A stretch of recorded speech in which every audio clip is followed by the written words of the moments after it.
Oke, terima kasih semuanya yang sudah bersedia hadir pada sore ani ini, di sore yang sangat baik. Kita berkumpul sambil ngabuburit.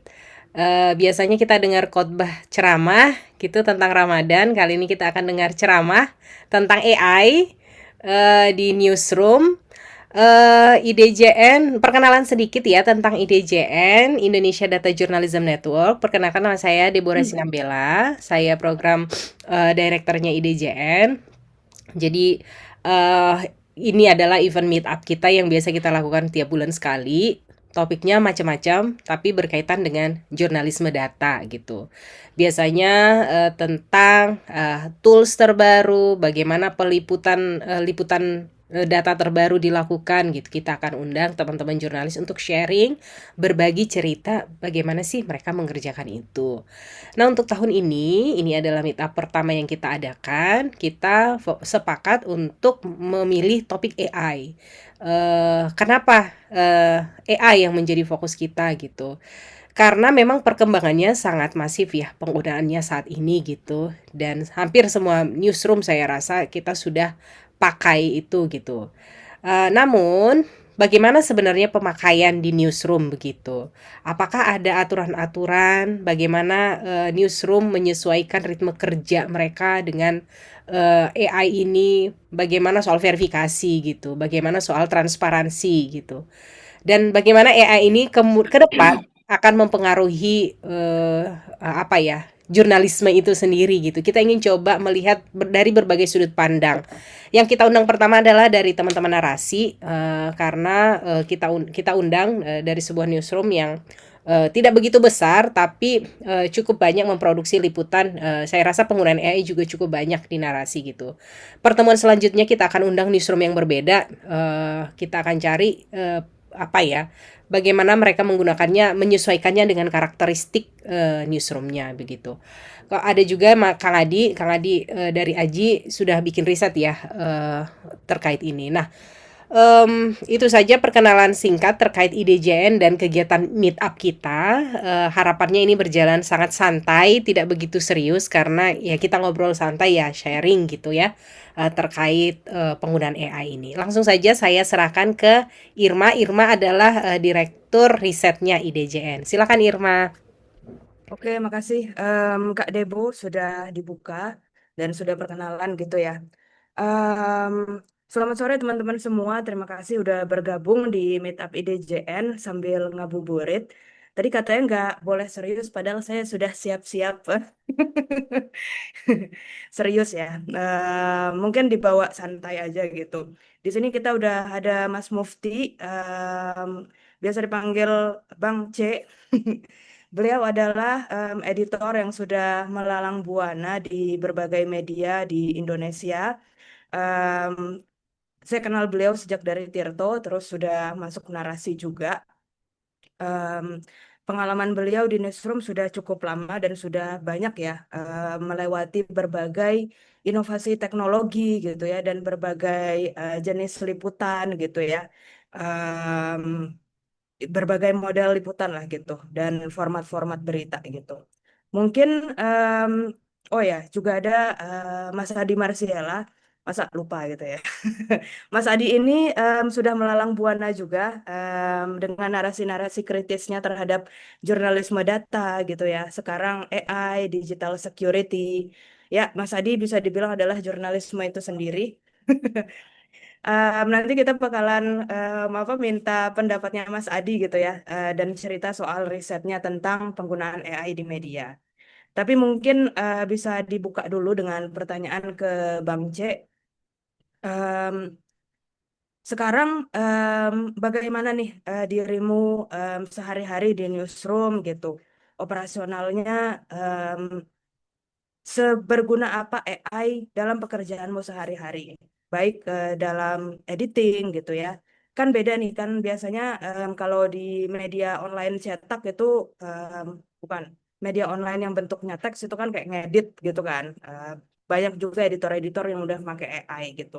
Nah, dalam produksi video dirimu gimana gitu? Apakah pekerjaanmu menggunakan itu sangat bergantung dengan itu? Apakah anak-anak yang liputan di narasi juga sangat menggunakan AI, mungkin boleh diceritakan. Oke, Irma, terima kasih eh apa pengantarnya. Tapi tadi tolong diverifikasi pernyataan Irma ya. Jadi saya bukan bukan jurnalis eh, berpengalaman. Biasa aja, Kresna lebih berpengalaman tuh. Oke, eh gini, kalau di newsroom, di narasi ya. eh dulu dulu waktu waktu kita masih di Tirto nih, eh saya ingat banget eh, Zen memperkenalkan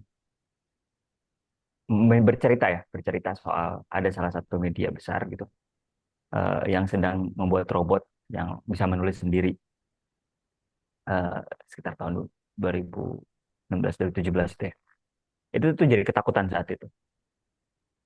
Ketakutan karena eh, kita mungkin akan sampai di satu tahap di mana tubuh kita, eh, kemampuan kita itu sudah tidak lagi diandalkan. Kita akan tergantikan dengan mesin. Tapi seiring berjalannya waktu, eh, saya mulai berpikir ulang gitu.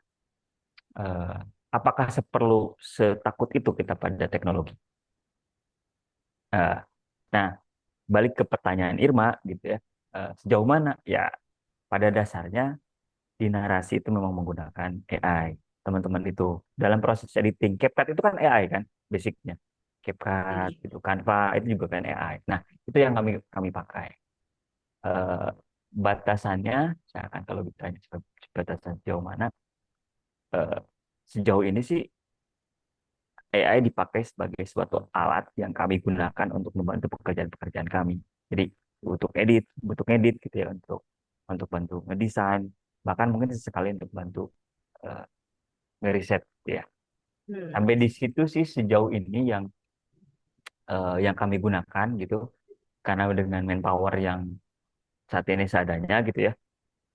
Ada beberapa orang aja yang menjalankan menjalankan kerja-kerja harian. Jadi eh, teknologi itu ya akhirnya dipakai dalam posisi sebagai alat bantu kami untuk mengerjakan pekerjaan-pekerjaan yang berkaitan dengan jurnalistik. Tapi apakah kita pakai AI untuk memverifikasi atau eh, kan ada kerjaan-kerjaan yang jurnalistik yang bisa kita kita ganti gitu ya, kayak turun ke Hmm. lapangan gitu.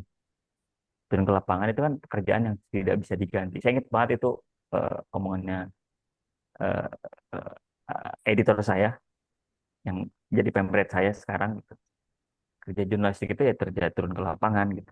Nah itu kan tidak bisa digantikan dengan AI. Kita kita mau nggak mau harus terus datang ke lapangan untuk memverifikasinya dan kadang-kadang memverifikasi verifikasi dari AI itu ya tidak sekuat apa namanya tidak sekuat temuan kita atau analisis kita langsung di lapangan. Gitu. Hmm. Tapi Hmm. apakah AI dipakai untuk membantu pekerjaan-pekerjaan jurnalistik yang dilakukan di narasi? Ya, ya, itu digunakan. Ya, ya. Oke. Oke. Joke aside, media yang pakai robotnya udah nggak beroperasi lagi, Bang. Iya, betul. Iya, memang. Set. Oke. Mungkin ke Mas Adi Marsiala dulu ya. Apa nanti baru saya aku iniin lagi, Bang C. Tanya lagi. Katanya baru riset nih, Mas Adi, soal AI gitu kan. Lumayan banyak ya kemarin lembaga-lembaga yang apa ngeriset tentang penggunaan AI di media gitu. Kayak ada yang wawancara media-media berbagai macam media gitu tentang penggunaannya gitu. Dan kalau nggak salah hasilnya itu adalah ya semuanya memang memakai AI gitu. Tergantung penggunaannya seberapa banyak gitu ya. Dan ada juga yang apa sih namanya kayak nggak put disclaimer gitu bahwa konten mereka itu digunakan dibuat dengan AI gitu. Padahal full gitu. Kayak mulai dari generalisasi idea gitu dan kayak tolong buatkan apa artikel review dari buku ini dikontekstualisasikan dengan banjir Sumatera itu kayak full dan terus nggak ada disclaimernya gitu dan kayak ya kita juga nggak bisa ngejudge ya model-model yang seperti itu gitu dan kayak ada juga yang bikin karena dia editor gitu ya tolong edit tulisan ini parafrase gitu dengan apa ya bisa dikenai SEO Google gitu segala macam. Dan kayak kadang-kadang itu kan AI masih bisa halusinasi segala macam kan, detail-detailnya tuh kadang juga ada yang salah gitu.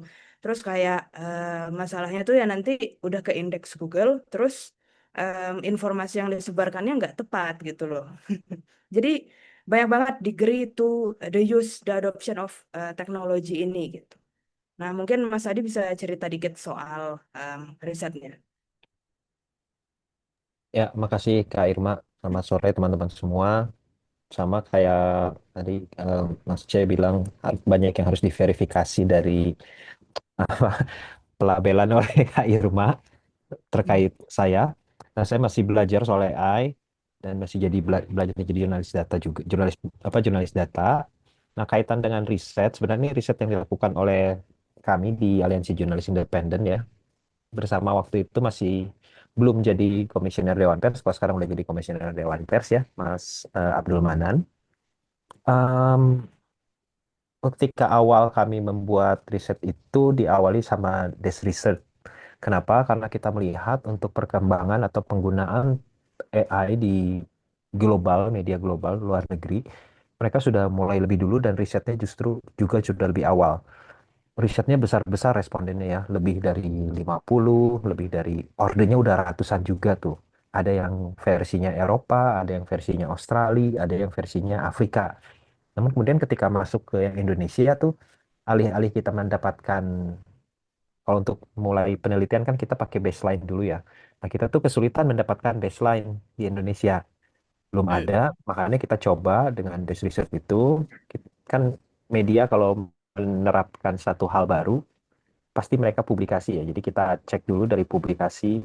Ya itu juga sebenarnya sudah memanfaatkan kecerdasan buatan ya atau akal imitasi dengan kita menggunakan mesin pencari itu dari dulu kan pakai AI juga skemanya sebenarnya ya, mencocokkan barang A dengan barang A yang ada di internet sehingga nanti keluar hasilnya. Nah, dari sana kita coba berangkat dan kita lihat ternyata memang di Indonesia belum ada sama sekali risetnya. Namun kalau secara global AI generatif atau AI yang bisa digunakan untuk membuat satu konten baru, produk baru, nah itu sudah cukup masif. Kita juga melihat tidak produk itu kaitannya selalu dengan teks, audio, gambar, atau video. Kalau video itu kan gambar diam yang dipadatkan dalam kurun waktu tertentu lah. Jadi sebenarnya sangat erat dengan konten atau produk jurnalistik. Nah, itu sudah banyak pemanfaatannya yang cukup menarik juga sebenarnya di 2024 ya, temuan kita di bulan Juni atau Juli 2024 tuh Washington Post yang kemarin tahun ini baru saja juga menghentikan 300-an ya kalau saya nggak salah, itu khususnya penulis olahraga gitu. Mungkin digantikan oleh kecerdasan buatan sebagian.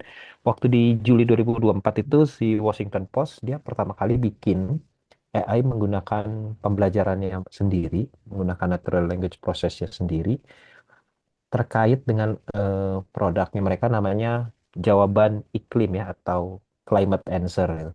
Jadi pembaca ketika mau mereka bertanya soal isu perubahan iklim atau apapun, masuk ke tools yang dibuat oleh Washington Post, si robotnya akan menjawab berbasiskan data-data yang ada di Washington Post. Jadi setidaknya itu memberikan sedikit kepercayaan kepada publik, apalagi Amerika ya karena presidennya juga kan tidak percaya perubahan iklim, jadi mungkin mereka lebih percaya sama konten yang dihasilkan oleh jurnalis. Ini di luar dengan produk-produk yang khusus yang bisa memprediksi seperti perakiraan cuaca, hasil pertandingan itu kan sudah lazim terjadi itu di sana. Nah, kemudian di sebelum Washington Post itu membuat si climate answer itu juga di bulan Juli setahun sebelumnya itu ada survei Polis yang cukup besar karena respondennya hampir global tuh. Nah, yang saya mau sampaikan di sini, survei Polis tuh kemudian memberikan gambaran bahwa media secara global di dunia sudah menggunakan AI itu dalam proses pemeriksaan fakta, pembuatan ringkasan. Ringkasan tuh kalau kita bikin teks, nanti diringkas bagian atasnya kita bisa baca isi dari semuanya itu seperti apa, termasuk personalisasi konten, Yang mungkin personalisasi konten tadi nempel sama media yang dulu pakai robot juga yang udah ada di Indonesia tapi udah nggak beroperasi lagi sekarang. Itu kan sangat personalisasi ya. Mulai lebih jauh ya 2017. Kemudian ada juga untuk ngecek sentimen publik yang sebenarnya kalau di acara-acara pertemuan perusahaan media itu mereka suka buka booth atau stand ya. Namanya tuh Chartbeat ya. Chartbeat kalau kita masuk ruang redaksi, terutama yang redaksinya, kalau narasi kan nggak terlalu cepat ya. Hmm, Bukan yang yang detikan kayak ya detik kayak kompas.com dan lain-lain. Nah, si Chartbeat itu bisa kasih input ke tim editorial judul berita mana yang kemudian menarik perhatian orang, berapa lama dibaca, share-nya seperti apa. Nah, itu momen-momen itu udah banyak tuh yang pakai AI. Cuman lagi-lagi kalau balik ke Indo, itu harus dikembangkan oleh medianya sendiri. Mereka akan menggunakan data yang mereka dapatkan dari pembacanya untuk apa. Nah, kaitan dengan penggunaan AI yang ada di Indonesia, ini dari hasil yang kita lakukan di AJI, waktu itu kita mengumpulkan sekitar 20 media, kemudian kita bagi medianya itu dari skala, bukan skala ekonomi ya, skala ruang redaksi lah. Mungkin antara rentang 1 sampai 10 atau kurang dari 10, terus 10 sampai 30 atau 50 dan di atas itu. Kita kemudian dapatkan media-media juga tidak hanya berbasis di Jakarta, tapi di luar Jakarta juga. Nah, kalau media-media itu kemudian kita coba lakukan wawancara awal seperti apa penggunaannya dan mereka semua membenarkan bahwa mereka sudah memanfaatkannya minimal di bagian pencarian data atau informasi awal, kemudian di bagian penyusunan ide liputan untuk lihat sudut pandang yang lebih menarik atau yang belum pernah ada. Kan kalau di Dejen teman-teman kan main data ya, baris dan kolom, pasti mencari yang anomali. Nah, ini juga skemanya seperti itu. Kemudian ada di soal penyuntingan bahan. Penyuntingan bahan ini aku asumsikan seperti ketika kita wawancara, saya wawancara Irma atau saya mau bikin liputan dari hasil diskusi ini, kan ini juga ada AI ini di sini ya, di si Nani ya namanya, Nani Noteker gitu. Nanti kan bisa dipilah informasi yang mana aja, saya cuma mengambil yang dari Mas Mufti atau mengambil yang dari teman-teman jurnalisme data. Nah, itu kan bisa dipilah. Nah, itu penyuntingan bahan termasuk transkrip. Nah, bahkan kalau yang lebih maju lagi, kalau kita pakai notebook LM itu kan ada bahan panjang tulisan, masukin ke notebook sekarang udah bisa jadi pointer untuk kita bisa bikin ilustrasi, bukan ilustrasi, apa, bahan presentasi. Sampai ke bagian analisis data, personalisasi konten, dan yang belum cukup banyak pada saat penghujung 2024 itu kita lakukan risetnya tuh diseminasi laporan tuh dari belasan media paling hanya 3 yang baru memanfaatkan diseminasi laporan. Tapi nampaknya kalau lihat sekarang, dengan mereka masuk ke TikTok dan mereka menggunakan CapCut, seperti tadi disampaikan Aceh, ya CapCut kan bagian dari produk AI juga. Jadi sudah cukup masif dan sepertinya semua memanfaatkan itu. Di situ dulu, Kak Irma, semoga menjawab pertanyaan awalnya. Thank you. Oke, em, lumayan juga ya pemaparan Mas Adi gitu. Emang udah masif banget sih dan kayak nggak bisa dibilang kayak cuman di dalam teks aja dan gen AI aja gitu ya, AI generated content aja gitu, tapi juga kayak penyuntingan video, Google Notebook yang secara tidak langsung itu juga membantu kerja gitu kan. Oke. Em, Mungkin pertanyaanku agak susah ya nanya ke Mas Mufti ya, karena narasi kan nggak secara langsung memproduksi teks gitu, tapi bentuknya video gitu, dan nggak ada juga sejauh yang aku tahu, tapi aku bisa salah juga, kayak pembuatan video itu kayaknya nggak bisa 100% pakai AI ya, gitu. Nah, kalau misalnya di zaman yang sekarang ini, karena sebetulnya kan nggak cuman AI aja ya yang membuat kayak apa atensi orang terhadap berita itu menjadi menurun gitu. Orang melihat apa informasi itu tidak cuma dari berita gitu. Gimana sih caranya narasi bikin konten bukan yang lebih engaging yang kayak orang tetap mau gitu ngelihat beritanya gitu. Orang tetap mau apa tuh namanya? Ini berita dari narasi nih. Ini gue harus apa pasang atensi ke sini gitu. Nggak cuman ya udah konten yang di scroll scroll doang gitu. Gimana tuh Bang? Rada susah ya Irma jawab pertanyaanmu ini. Gimana caranya gitu ya biar tetap katakanlah narasi tetap relate gitu ya dengan apa yang terjadi hari ini eh, dari sisi pembuatan konten. Sebenarnya gini, tadi temuannya Bang Adi itu menarik ya karena beberapa kan ada yang menggunakan untuk brainstorm. Saya tuh salah satu mungkin orang yang menggunakan AI untuk brainstorm. Yang berarti eh, kadang kita butuh butuh diskusi, butuh butuh membedah satu case gitu ya. Karena saya bagaimanapun saya bekas anak des hukum gitu, kadang-kadang masih suka apa apa namanya mengotak-atik kasus hukum gitu ya. Jadi kita butuh membedah sesuatu dari banyak perspektif. Misalkan saya tuh ngegambar satu mind mapping gitu dan saya minta menurut dia gimana gitu. Tapi saya tidak pakai AI yang nggak yang berbayar ya. Pakainya yang berbayar gitu. Jadi kadang input yang didapat itu relate gitu dengan apa data yang tidak saya tahu. Misalnya ternyata ada satu analisis dari seseorang di entah itu website Anu gitu ya yang mungkin saya juga pernah buka terus itu nyambung sama apa yang ada di pikiran saya kira-kira gitu lah. Nah, itu pun yang selain selain menggunakan itu untuk relate dengan apa yang terjadi gitu. Salah satunya ya di diskusi internal dan bagaimanapun gini ya. Eh kalau orang punya pengalaman gitu. Kalau orang punya pengalaman, hmm, pengalaman itulah yang akan membimbing dia untuk eh, menjalani perubahan zaman itu. Dan eh, salah satu yang membuat mungkin kami tetap relate di era AI kayak gini adalah beberapa orang yang sudah gabung di narasi itu jadi dia punya punya banyak pengalaman gitu ya punya banyak pengalaman eh, hidup di era ketika teknologi itu belum semaju sekarang jadi setelah kan kalau kalau Irma mungkin bayangin gitu ya anak-anak yang hidup di generasi wartawan era BlackBerry Messenger Bang Adi mungkin pernah ngalamin gitu ya eh, apa hidup dengan era BlackBerry Messenger itu struggling kita dengan kecepatan-kecepatan teman-teman itu kan luar biasa. Kita ketika mengetik cepat itu yang sekarang bisa digantikan oleh voice typingnya punya Microsoft gitu atau voice typingnya punya apa Google Docs gitu. Itu kan mungkin orang pernah mengalami Bang Adi mungkin atau Bang Kresna gitu ya atau teman saya Arbi Sumandoyo gitu. Dia pernah mengalami periode-periodisasi macam itu. Itu kan melatih melatih apa ya? Melatih banyak hal gitu ya. Melatih kecerdasan menghadapi situasi.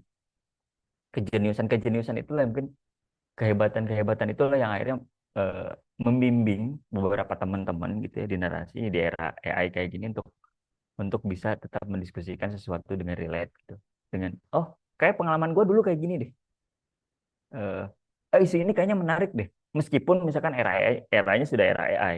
Tapi dari zaman dulu isu kayak gini tuh menarik. Misalkan ya, kasus pembunuhan disertai unsur eh, apa namanya misteri gitu misterinya tuh bisa apa aja entah itu korupsi entah itu ada perselingkuhan entah apa itu pasti menarik dan gimana kemudian kita menuangkan menjadi menceritakan itu di era ketika semua orang terpapar semua dengan AI karena bahasa manusia itu nggak bisa diganti sama bahasa AI kalau saya yakin gitu ya ya itu hanya sebatas alat bantu sejauh ini saya masih yakin dia hanya sebatas alat bantu ketika dia membuat para frase pun bahasanya itu akan terasa beda gitu sama bahasa manusia. Kira-kira gitu sih Irma.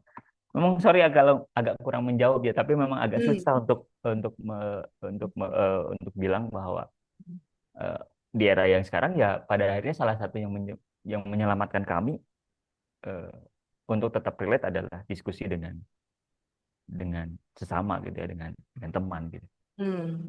Oke. Iya bener banget Mas Mufti. Maksudnya kayak nggak bisa jawabannya dijadiin satu aja kan. Soalnya apa sebagai yang tugasnya media harian gitu kan isunya berkembang terus gitu. Cara untuk beradaptasi juga ada terus lagi gitu dan kadang-kadang susah juga di generalisasi sebagai satu jawaban gitu. Tapi benar tadi kalau misalnya era BlackBerry dulu pas saya awal-awal jadi jurnalis dianggapnya jurnalis warung kopi. Karena dari warung kopi aja terus sudah bisa nulis gitu ya. Oke. Mungkin ke Mas Adi dulu gitu. Oh ya, tadi yang paling penting juga dari Bang C, apa tuh namanya kayak pengalaman manusia itu nggak bisa di apa ya produksi oleh mesin gitu. Jadi itu adalah salah satu hal yang nggak bisa apa dihasilkan oleh ChatGPT gitu. Jadi kayak apa yang kita rasakan berinteraksi dengan suatu kejadian, gimana kita menceritakan sesuatu, itu harusnya tetap relevan sampai nanti sih. Oke. Mungkin satu pertanyaan ke Mas Adi. Nanti Mas Adi dan Bang C juga bisa saling nanya satu sama lain dan habis ini bakalan dibuka juga sesi pertanyaan dari teman-teman.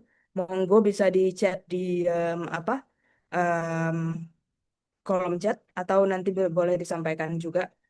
Em, kan gini Bang, udah ada ya pedoman panduan dari Dewan Pers gitu terkait penggunaan AI di media gitu. Tapi ada juga yang kayak masih apa ya, ya tadi kayak tadi gitu, nggak putting disclaimer dalam penggunaan konten gitu. Padahal seluruh kontennya itu udah pakai AI gitu.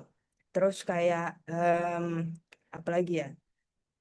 Banyak juga editor yang kerjaannya jauh bertambah gitu karena apa AI ya semuanya jadi cepet gitu kan. Jadi kayak proses mengedit semuanya tuh udah em, otomatisasi aja lah gitu. Jadi kayak yang sehari dari 15 berita itu juga udah problematik gitu ya menjadi 25 sampai 35 berita.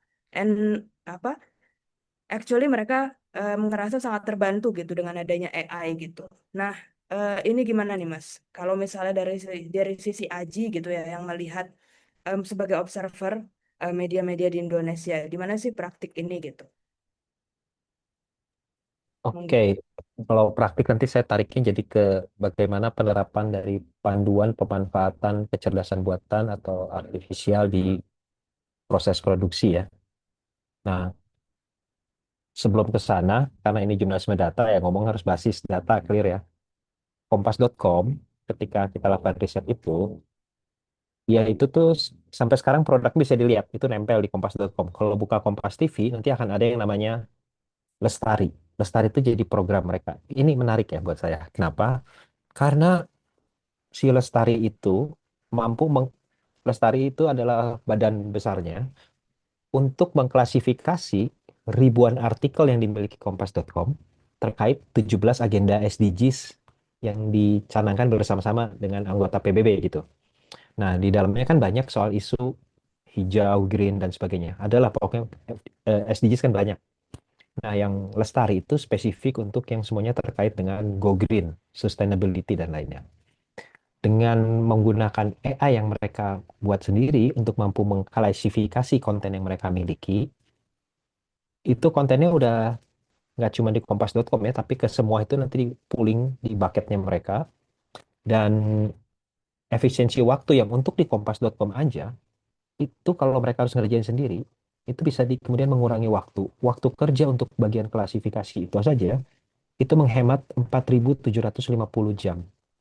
Dari 6 publisher atau 6 penerbit, artikelnya bisa menyediakan lebih dari 475.000 artikel. Dan ketepatannya hampir mencapai 90%. Kenapa saya pakai contohnya Kompas? Karena mereka terbukti memanfaatkan itu dan balik ke pertanyaan Irma tadi, mereka dari hasil riset kami, narasi juga termasuk yang di riset ya. Jadi ada narasi, ada kompas.com, ada iNews yang dari semua proses produksi sampai distribusi, waktu itu narasi wawancaranya sama Laban, waktu itu Laban yang hadir ya, itu tiga media ini yang memang memaksimalkan atau memanfaatkan AI untuk 10 tahapan produksi dari antara media-media lainnya yang jadi responden daripada riset ini. Jadi em, sudah cukup maju. Narasi kan nggak punya stasiun TV kalau dibilang, tapi untuk audiovisual ada Kompas.com yang multimedia, dia memanfaatkan itu. iNews ini mungkin nanti nyambung sama pertanyaan yang ada di kolom chat dari um, jurnalis di Cirebon ini ya. Terima kasih udah meluangkan waktu sebagai bandar telur terkenal di Cirebon ini. Uh, iNews juga memanfaatkan AI itu. Jadi saya kira penting untuk kemudian ruang redaksi, ini pandangan Aji, untuk memiliki panduan pemanfaatan AI-nya masing-masing. Kenapa? Karena di organisasi profesi seperti Aji, hasil riset kita itu kemudian jadi rekomendasi untuk ke Dewan Pers. Dan kemudian Dewan Pers di tahun 2025 dia nurunin peraturan nomor 1 waktu itu tahun 2025 terkait dengan panduan pemanfaatan kecerdasan buatan di ruang redaksi. Nah, karena namanya Dewan Pers itu bentuknya panduan, dia tidak boleh melarang kan. Jadi adanya tuh kode etiknya. Nah, itu harapannya diturunkan sama perusahaan-perusahaan media untuk membuat sendiri panduannya, disesuaikan. Nah, yang paling menarik, ya balik lagi ke Kompas. Kenapa? Karena Kompas itu kalau dilihat aturan internalnya cukup panjang, tebal, dan em, dia mulainya tuh sangat dalam ya, sampai filosofi segala masuk ke dalam situ. Yang mungkin di perusahaan media lain itu bentuknya baru sebatas lisan. Kalau kamu pakai AI, nggak boleh ya, ada produk yang sama sekali nggak diedit. Nah, itu di riset kami, tanyakan, mana barangnya? Lihat. Oh, nggak ada, itu disampaikan oleh pimpinan. Berarti belum dibuatkan em, panduan tertulisnya. Dan yang jadi kunci juga di panduan dari Dewan Pers soal pemanfaatan AI, ada satu klausul yang cukup menarik, yaitu soal peningkatan kapasitas bagi jurnalisnya. Itu harus dilakukan rutin. Jadi kalau satu batch ada 10 orang ruang redaksi, batch satu 5 orang, batch kedua 5 orang, setelah semuanya dapat, bukan berarti pelatihannya berhenti, itu tetap harus diadakan. Kenapa? Karena yang namanya kecerdasan buatan ini juga bertambah kapasitas dan kemampuannya. Kalau yang tadinya halu kita minta untuk ngecek data, mungkin sekarang sudah jadi lebih baik. Karena kan teknologi ini sangat cepat dan kalau tidak diupdate bisa jadi tertinggal. Ketika tertinggal bisa jadi malah termanipulasi ya si jurnalisnya. Apalagi di bagian awal untuk ngecek ide liputan atau bahan-bahan dasar awal. Ketika kita nyari, itu kita dapat langsung digunakan, tapi nggak diuji kembali, itu akan jadi fatal juga sih. Di luar kemampuan AI yang lain seperti transkrip itu mah itu rada aman. Yang nggak aman tuh kalau dan pengen cepat ya, kayak CapCut, TikTok gitu. Biasanya kalau ada video, ini misalnya saya lagi ngomong ini dijadikan video, terus kemudian dibikinin teksnya, minta bantuan dari CapCut-nya kan ada ya fasilitas itu. Nah itu tuh sering masih banyak yang typo untuk sampai hari ini. Mungkin 2 bulan berikutnya sudah jauh lebih baik. Sebegitu dulu Kak Irma. Oke, iya, makasih Mas Adi atas elaborasinya. Mungkin kita ke pertanyaan-pertanyaan yang ada di kolom chat dulu ya. Dari Muhammad Syahri Romdon. Makasih pertanyaannya. Tadi udah sempat dijawab juga sedikit sama Kang Adi. Kalau boleh menambahkan, sebetulnya bukan ini juga ya. Jadi ada media Liputan 6. Walaupun dia itu ada yang TV, ada yang em, online juga, dan ada yang cek fakta. Itu yang cek faktanya itu udah punya pembaca berita, bukan pembaca berita. Jadi pembaca berita dari AI gitu. Jadi pembaca berita untuk artikel fact check mereka. Dan itu udah apa ya? Ada orangnya langsung gitu. Jadi bukan AI, human generated by AI, tapi udah ada orang langsung yang membacakan berita dari artikel-artikelnya gitu. Jadi itu sebetulnya menurut mereka sih ini ya apa cukup membantu gitu karena nggak perlu take video satu per satu gitu. Gitu sih itu yang saya tahu. Oh iya, ini juga ada pertanyaan dari Kresna buat Mas Mufti. Em, Apakah narasi pakai ilustrasi dari AI enggak ya? Atau footage video generated by AI? Kalau enggak apa alasannya? Kalau pakai AI justifikasinya apa gitu? Mengingat banyak banget konten AI di medsos. Narasi kan juga pakai footage dari medsos. Verifikasi kalau itu konten asli atau AI, apakah menggunakan tools tertentu. Silakan Mas Mufti. Alhamdulillah ya, sampai sejauh ini kami belum pakai ilustrasi by AI ataupun footage by AI gitu ya. Lebih sering ke pakai stock footage yang Creative Commons yang ada di YouTube itu, yang Creative Commons itu bisa digunakan. Kalaupun misalkan harus pakai fotonya kami memang ada langganan dengan beberapa eh, apa namanya buyers ya, kayak Reuters gitu. Nah, dulu tuh ini saya jadi ingat pertanyaan. Jadi pernah ada satu momen ketika salah satu teman penulis artikel itu mencoba untuk eh, bikin ilustrasi pakai AI.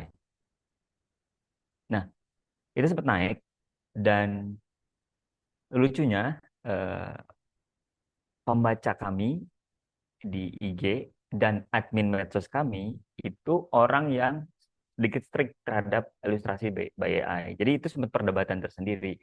Hanya eh,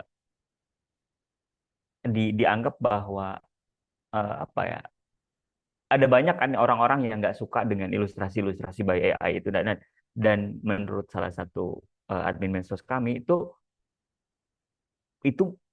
konten yang kayak gitu malah akan menimbulkan reaksi yang jelek dari pembaca. Jadi orang malah nggak sampai sama message-nya, orang malah berdebat dengan visualnya. Padahal bukan visualnya itu yang jadi masalah gitu. Tapi isu yang akan kita bawa bawa itu. Nah, ya, akhirnya ada ada diskusi internal. eh, Udahlah, ilustrasi yang kayak gini kita apa namanya, kita nggak pakai gitu. Cuman memang kan kalau kalau bicara soal di pemanfaatan itu, di Canva itu kan ada efek remove background dan segala macam kan, ataupun di CapCut ada efek yang eh, auto caption atau apa, itu kan bagian dari AI juga, tadi Bang Adi juga udah bilang kan. Nah, memang itu itu kita pakai, tapi dengan satu syarat, si si apa misalkan auto caption itu tetap ada verifikasi lagi. Misalkan kan omongannya bahasa Indonesia kan, karena kalau ngomong kayak gini kan dipakai pakai transkripsi itu kan pasti ada belibetnya kan.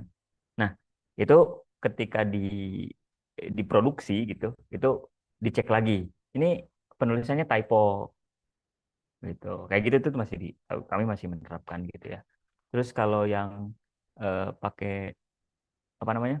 Efek remove background gitu di di di di Canva, ya itu jangan sampai kemudian si foto orangnya ditiban pakai foto yang tidak sewajarnya gitu loh. Misalkan foto foto fotonya si Trump gitu, background belakangnya misalkan ada apa, di crop gitu, diliatin kepalanya doang segini kan bukan nggak etis, nggak bagus gitu ya, nggak estetik juga secara visual gitu. Jadi ya badannya tetap harus ada, jangan cuma kepalanya doang. Ya gitu gitulah yang sebatas itu sih, Mas Kresna. Jadi kalau apa pertimbangannya sejauh ini ya itu tadi ya, karena ada restriksi internal. Kedua, memang kayaknya selama stock footage yang eh, apa namanya, atau stock footage yang bukan dari AI, kan ada stock footage itu dari AI, ada yang bukan kan. Kita tahu tuh mana gambar yang diambil pakai drone, mana gambar yang diambil eh, pakai kamera handphone gitu ya, jangan gitu. Nah, itu selama itu masih masih aman gitu, dan orangnya mempersilahkan gitu ya, kami bisa pakai. Dan kalaupun misalkan ada peristiwa-peristiwa, kebetulan hari ini jarang main peristiwa yang ini banget ya, apa yang harian banget ya kami, kecuali memang itu breaking gitu. Eh, Rasanya kami belum belum kepikiran tuh malah untuk memakai yang dari AI itu. Gitu sih Mas Kresna. Oke, makasih Mas Mufti atas jawabannya. Iya sih, sekarang kayak agak susah gitu kalau circa 2018 tuh kan kayak media cepet-cepetan gitu ya. Dan kayak tugasnya adalah gimana caranya bikin sesuatu yang beda dari media yang cepet-cepetan itu gitu.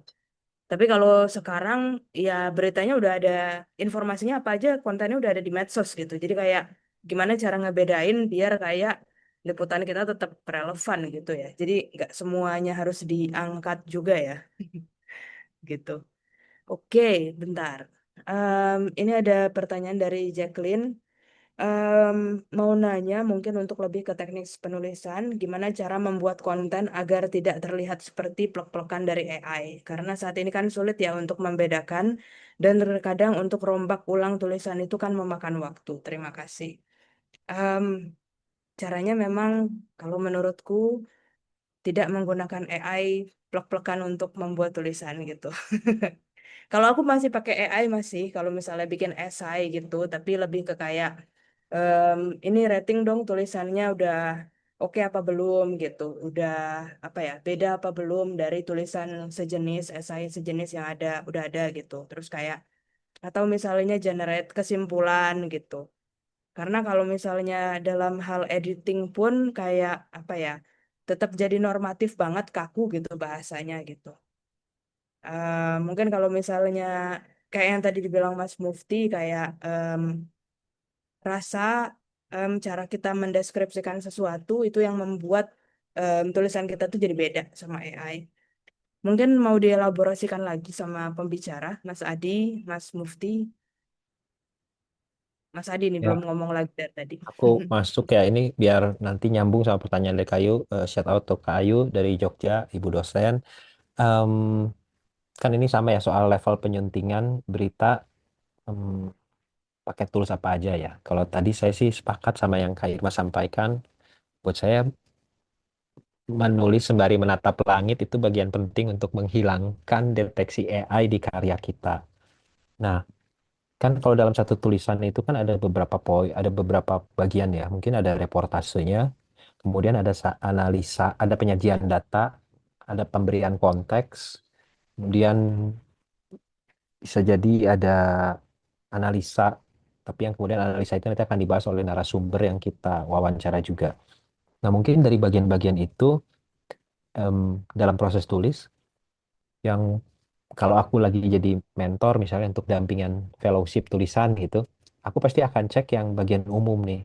Bagian umum seperti apa? Seperti cara dia baca data, ngambil data. Caranya gampang kok, aku blok aja, aku masukin ke Google kan. Aku males pakai yang lain-lain banyak tuh. Masukin aja, biasanya suka ketahuan tuh apakah dia plagiasi dari data punya orang yang sudah pernah tayang di internet atau memang belum ada sama sekali.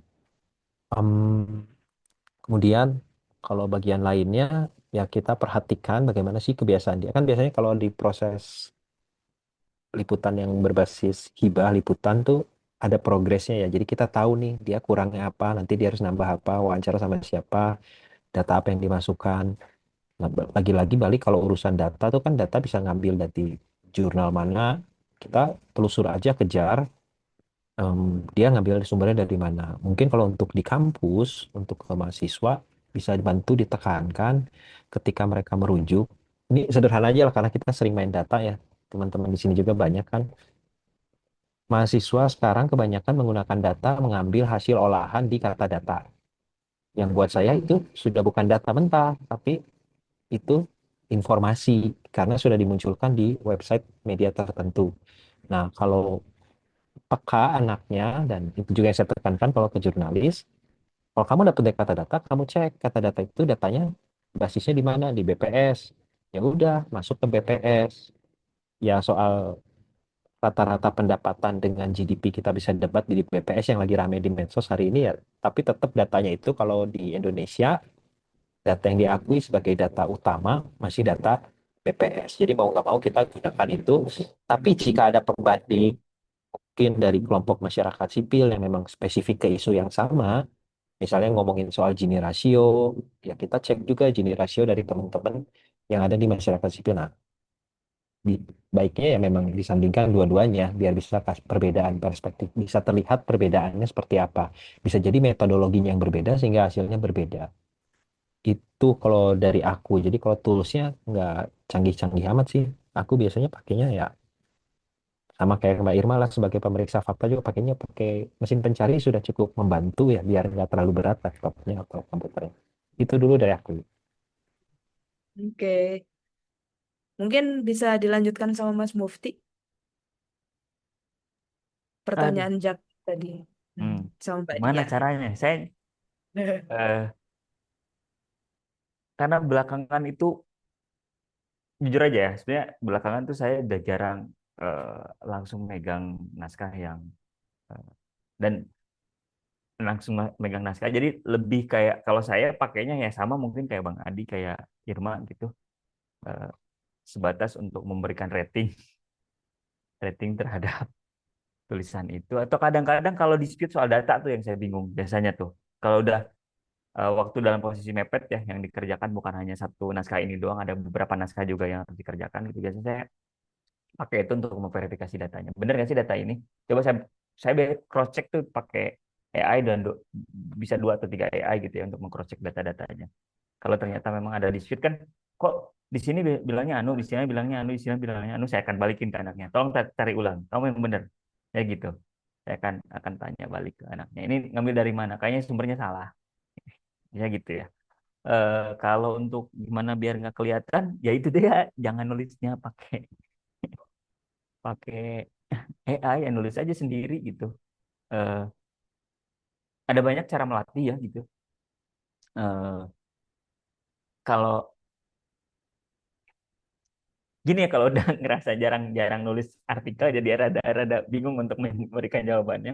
Tapi kira-kira hmm, kalau misalkan memang biar nggak kelihatan banget itu itu plek ketiplek ya, ambil saripati informasi dari AI itu lalu kita tulis ulang. Biasanya sih gitu ya, bisa bisa dengan kayak gitu. Eh, apa ya? Karena pada dasarnya sih saya selalu percaya bahwa setiap orang itu punya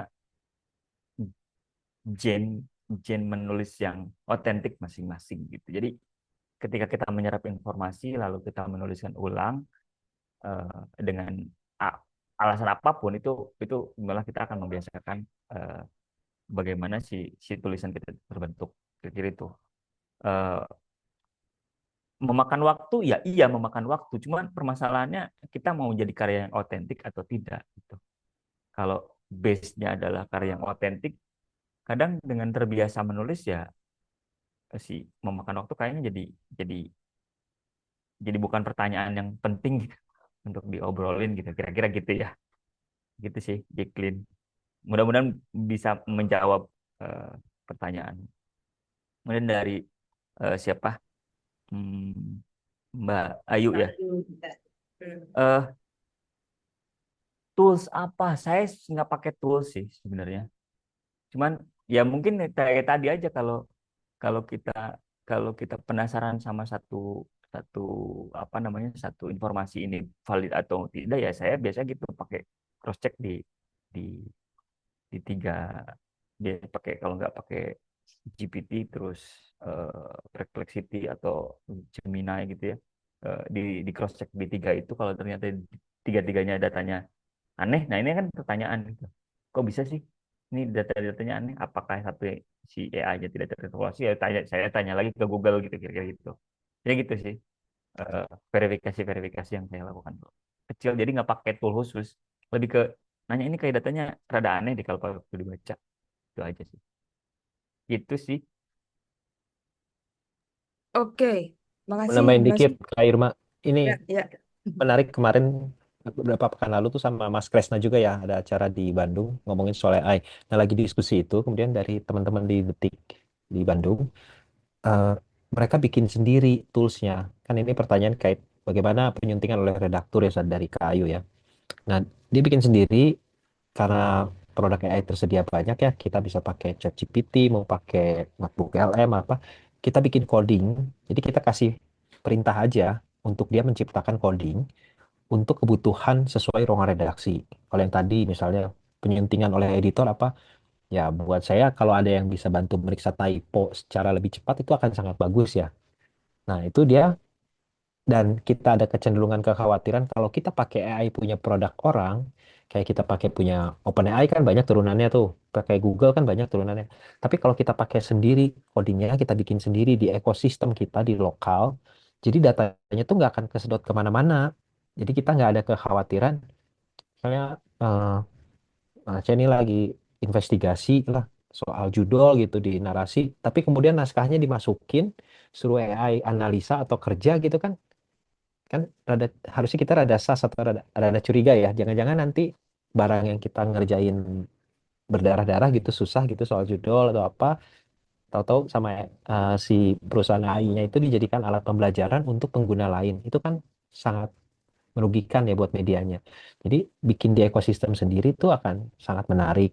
Dan ketika anak detik itu bilang bahwa dia bisa bikin, buat aku ini wah, ini berarti waktu luangnya lebih banyak. Tapi ternyata tidak, dia lakukan itu di luar jam kerja dia di hari libur.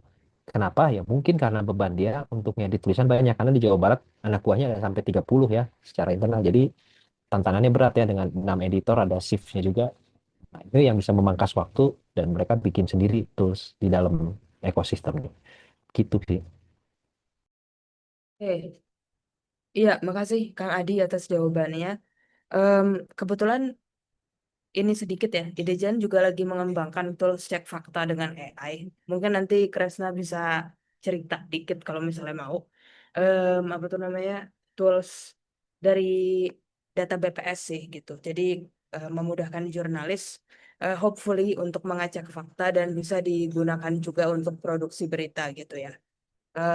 Mungkin kita akan launch dalam akhir Februari ini, jadi stay tune. Aku bisa ngomong itu dulu, nanti diomongin yang lain lagi. Oke, mungkin tambahan dikit aja buat Jacqueline tadi.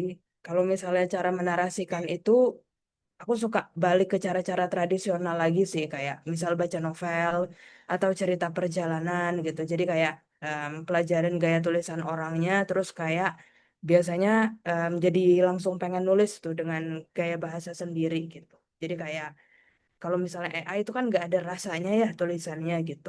Jadi kayak apa hambar aja gitu. Em, Apalagi ya, apalagi. Oke, apakah ada pertanyaan lagi dari teman-teman? Ini kita cuma sampai 5:45 aja agar masih bisa beli takjil di pasar gitu. Em, Itu ada soal deepfakes ya. oh iya, di fax sampai lupa. Oke, Ah, apa tanggapan kakak-kakak tentang deepfakes dan cara penanggulangannya dari media serta regulasinya untuk mengatur konten deepfakes di publik? Oke, ini ada beberapa pertanyaan yang sebetulnya jurnalis nggak bisa juga ya menentukan cara meregulasi deepfake. Kalau misalnya dari pemerintah juga kayak aku mau berharap sama pemerintah, walaupun cukup lambat gitu ya cara penanganannya. Deepfake juga banyak banget apa sisi negatifnya dalam konten-konten pemilu lah, dalam konten yang terkait sama KBGO gitu ya, yang membahayakan perempuan gitu. Kalau buatku sih untuk kita secara general kayak mungkin bisa lebih take time dulu dalam mengonsumsi konten.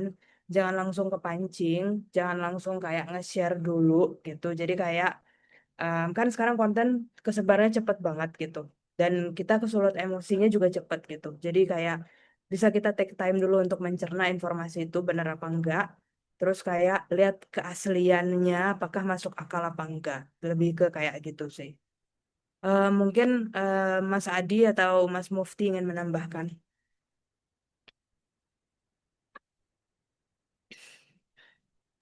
Ini tuh live di YouTube gak sih? Live di YouTube gak sih? Enggak bisa tadi. Enggak. Aku ya. Oke, berarti nggak live di YouTube ya? Enggak. Nggak live. Nggak. Soalnya saya mau bilang kira-kira gini. Coba saya mau bilang gini. Ini di antara kita aja ya. Jadi jangan jangan keluar. Saya menikmati defect yang tadi baru tadi. Jadi ada Jokowi dipukul-pukulin. Itu saya menikmati. Jadi ini makanya saya takut kalau ini di live kan bahaya banget kan ngobrol. Pada dasarnya gitu, defect dalam posisi hiburan sebenarnya gimana ya? Saya setuju atau enggak? Sebenarnya saya enggak setuju karena hmm, pada dasarnya itu kan pencurian pencurian informasi pribadi ya.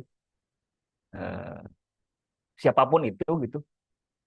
meskipun saya bilang tadi saya menikmati gitu, menikmati karena itu sejenis kekesalan apa ya di korteks soal rezim gitu aja. Tapi di balik itu semua, saya tetap dalam posisi sebenarnya saya kurang setuju dengan deep fakes itu karena kaitannya dengan pencurian data personal. Kan orang bikin di kalau nggak tahu ya kalau misalnya dia orangnya ini memang setuju di si wajahnya dipakai untuk campaign apa gitu, ya nggak jadi soal. Tapi seringkali kan kalau konten-konten yang beredar di media sosial eh, itu kadang-kadang nggak nyata persetujuan gitu. Saya nggak tahu nih. Ini juga saya pertanyaan ke Kang Adi sekalian gitu. Eh, ada salah satu media gitu, media media ya katanya berbeda politik gitu ya. Dan itu kan depannya tuh selalu pakai AI itu si si apa si gambar-gambarnya itu selalu pakai AI. Terus dia selalu di bawahnya terus copyright milik si perusahaan dia gitu. Nah, itu gimana gimana kita mendefinisikannya? Sementara apa yang dia create itu sebenarnya eh, bukan sebuah kreasi murni seniman gitu. Kan kalau misalkan seorang desainer katakanlah teman saya namanya Teguh gitu ya, dia ngedesain desainnya bagus, hak ciptanya jelas punya dia. Nah ini hak ciptanya based on AI kemudian diaku sebagai eh, produk copyright punya dia. Gimana tuh Kang Adi? Saya juga pengen pengen tanya, pengen tahu itu sih eh, dari riset Kang Adi. Ya, kalau di riset kita, kita nggak sampai ke dalam itu, tapi kemudian saya coba melanjutkan ya terkait copyright, tapi konteksnya bukan yang desain, belum ke sana, tapi lebih ke hak cipta dari misalkan IDJN menghasilkan konten nih ya, website IDJN. Kemudian kan ada AI crawler masuk tuh, ngambilin. Nah, yang kita coba dorong adalah bagaimana kemudian bisa ada pembagian yang fair dan adil gitu. Jadi perusahaannya harus kebuka, perusahaan AI-nya dia ngambil dari mana, dan kemudian dia harus membagi, kalau dia kemudian diambil untuk kebutuhan komersil ya tentunya, dia harus membagi ya. Nah, tantangan berikutnya adalah apakah perusahaan itu akan membagi, perusahaan media itu akan membagi ke penulisnya juga. Nah, itu tantangan berikutnya lagi tuh soal hak cipta tuh. Panjang urutannya. Yang namanya perusahaan kan gue udah bangkrut nih bayarin gaji lu, nulis 5.000 kata, gue tekor bayarin biaya jalan. Ini kan jadi copyright milik media ya. Tapi kan orang yang nulis genuine atau aslinya itu si jurnalisnya. Menurut kami kalau di AJI, konteks kami di AJI adalah harusnya ada sistem keadilan itu tidak hanya sampai ke perusahaan, tapi turun lagi ke penulisnya. Dan tidak melupakan peran editor juga. Kan editor itu juga yang bantu menyelaraskannya. Nah ini yang masih menantang karena belum dapat nih formulasi yang cukup baik. Tidak hanya di Indo ya, karena kita juga coba lihat di luar yang sudah coba melakukan penuntutan ke platform besar gitu. Seperti di Australia yang udah berjalan. Google juga kemarin kena ya, tapi Google bukan konteks yang media. Konteksnya aku lupa dia kena juga tuh untuk hak cipta. Uh, Sama satu lagi kalau dari negara, kalau berharap dari negara seperti kata Kak Irma, kita lagi tunggu si buku putih pemanfaatan kecerdasan artifisial ini yang belum juga dipublikasikan oleh Komdigi karena itu ada di bawahnya Komdigi. Kita lagi tunggu, terakhir di akhir tahun 2024 mereka udah kumpulin apa media, ada ya Aji hadir di situ, aku yang hadir kebetulan, terus ada teman-teman akademisi untuk melihat draftnya. Namun teman-teman harus paham juga dari sekian banyak pasal atau bab di buku putih panduan AI itu, keterlibatan masyarakat sipil itu hanya di bagian etika, tidak ke bagian yang lain. Bagian yang lain diisinya oleh siapa? Oleh Kemenko Polhukam, Kementerian apa, Badan Sandi Siber Negara yang kayak gitu. Jadi kalau di ya pasti dari pihak sana yang membuatnya akan bilang sudah melibatkan publik gitu. Tapi ya kan pelibatan publik itu harus yang partisipatif dan bermakna ya. Kalau maknanya cuma di etika ya agak nyut-nyutan juga. Seperti itu sih. Dan ya kita tunggu aja aturannya. Jangan lupa sebelum aturan pemanfaatan AI, kita juga harus nunggu aturan turunan perlindungan data pribadi yang dalam bentuk tataran teknisnya, yaitu peraturan pemerintahnya atau peraturan presidennya belum ada. Perlindungan data pribadi, karena itu isu yang tadi disampaikan oleh Mas Mufti ya, penting juga itu. Kali ke Irma. Kira-kira kapan tuh ya perlindungan data pribadi? Lebih gampang nanya Idul Fitri kapan kan? Cuman dua pilihannya kan. Kita yang paling cepat aja. Aku mau ini dong, izin nambahin Ya, soal ini ya, apa tadi soal ngomongin soal deepfake ya. Menurutku ini penting sih kita bicarain ya soal deepfake karena kontennya tuh makin seram sih sebenarnya ya kalau ngelihat apa namanya konten-konten di medsos, terutama yang konten video visual gitu-gitu. Mungkin teman-teman ngerasa punya sense untuk membedakan AI atau enggak gitu ya. Cuman aku pernah ada kayak sesi training gitu, terus ada trainernya nunjukin dua video cloningnya dia dan dia gitu ya. Kayak mana menurutmu yang asli gitu kan. Terus salah semua gitu kayak. Oh ternyata sangat susah membedakan eh, eh, gimana konten yang asli dan palsu gitu. Dan itu jadi pekerjaan teman-teman jurnalis untuk ngecekin ini kan konten-konten yang menyesatkan, misinformasi dan informasi gitu.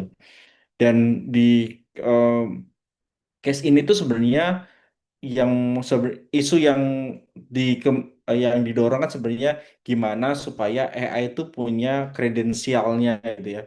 Jadi ada koalisi global itu namanya tuh C2PA Coalition for Content Provenance and Authenticity atau something gitu ya, authenticity gitu. Jadi kayak dia bikin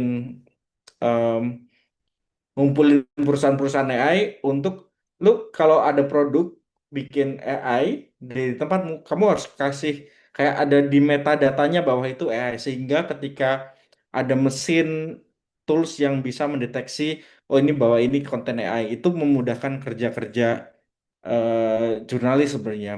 Aku pernah coba toolsnya mereka gitu, terus aku generate image dari ChatGPT, terus aku upload ke situ dan situ muncul kredensialnya ini dibikin di ChatGPT jam berapa gitu kayak di Sora AI gitu ya ini jam berapa gitu itu tuh kelihatan gitu. Nah yang baru-baru ini yang dilakukan Google mulai bikin itu kan yang aku share ke Irma baru-baru ini ya.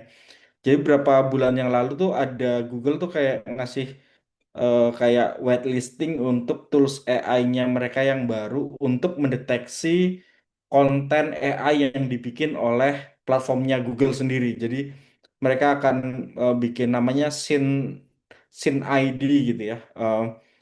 Masih whitelist dan kayaknya baru baru mau akan launch ini aku nanti aku bisa share ke teman-teman. Jadi ada kayak ada apa sih ya? eh Misalnya kayak launching bukan launching apa sih istilahnya onboarding, jadi ada onboarding pengenalan gimana pakai toolsnya.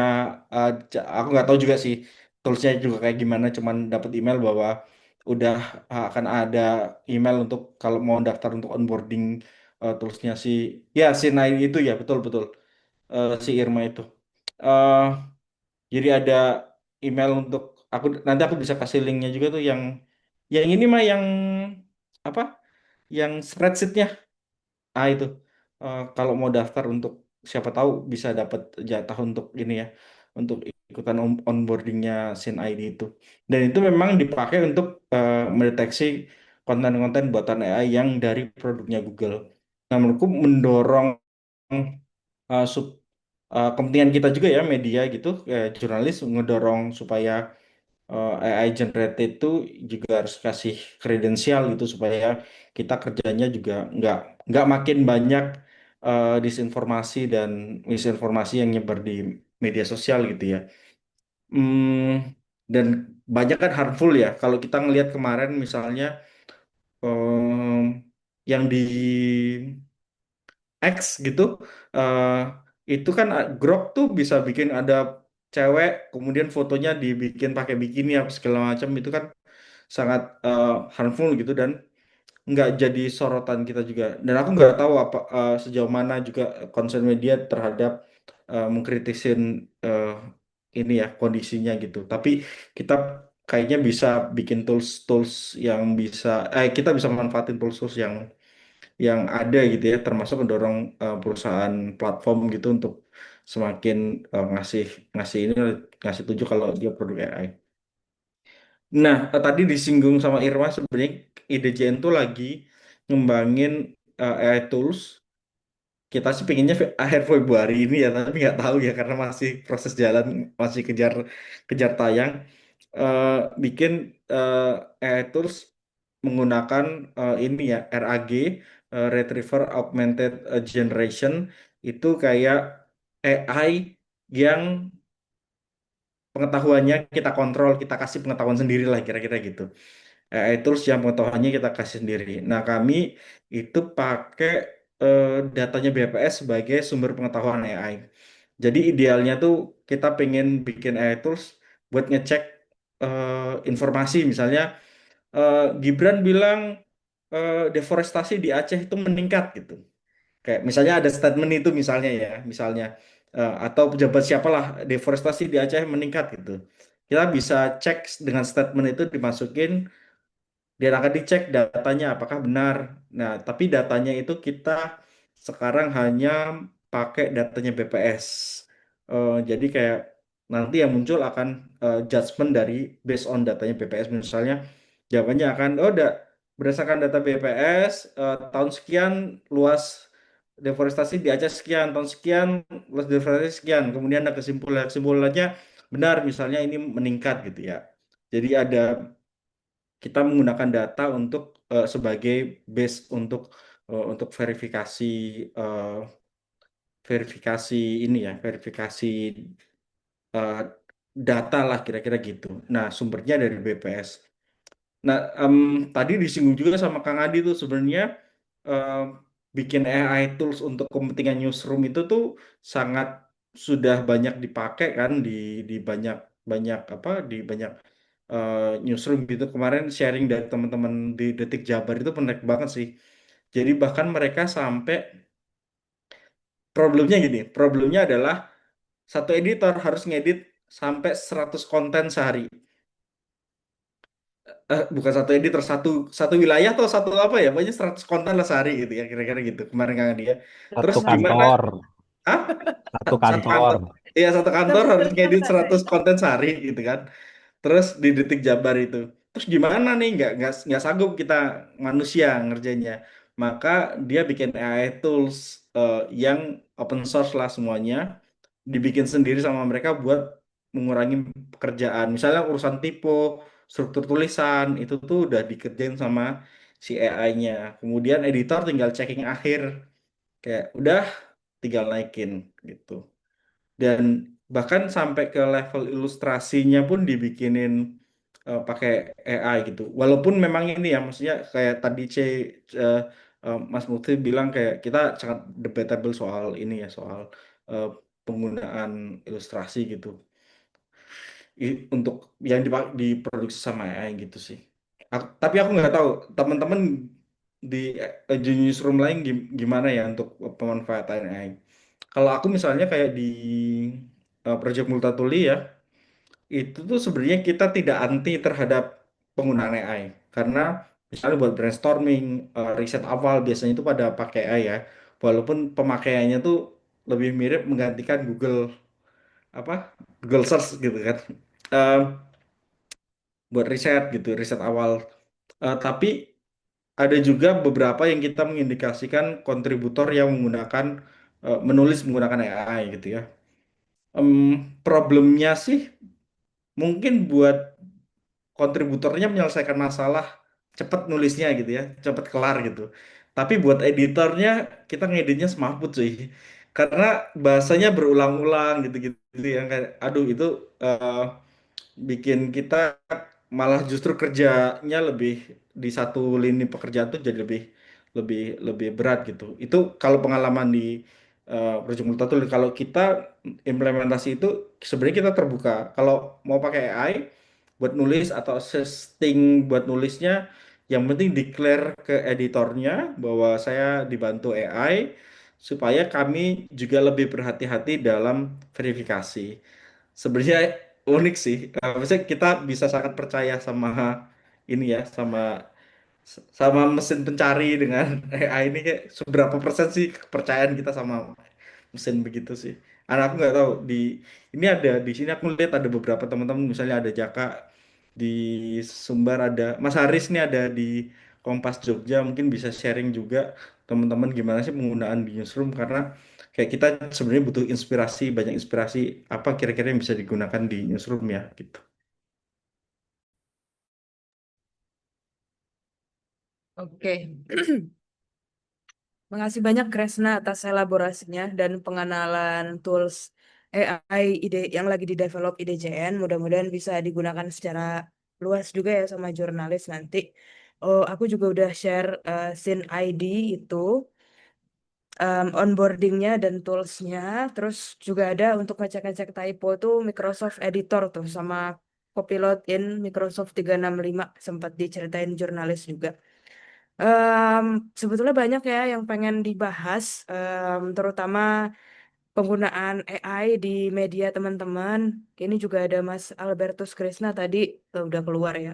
Terus apa Mbak Nani juga ada gitu dan teman-teman jurnalis yang lain gitu. Tapi mungkin kita sampai sini dulu biar masih keburu beli takjil ini. Mungkin penutupan aku balikin lagi ke Kak Debo. Makasih banyak Mas Adi, Mas Mufti atas sharingannya. Sangat insightful. Mudah-mudahan kita nggak tergantikan sama AI ya kerja-kerja jurnalis. Salam dari aku. Silahkan Kak Debo untuk Iya, penutupannya. iya, makasih semuanya. Masih banyak lagi ya, jadi jangan kecewa. AI ini akan menjadi diskusi kita dalam series meetup ke depan, dan saya juga udah komitmen akan menghadirkan narasumber dari newsroom, termasuk dari Kompas. Ada Albertus nggak ya?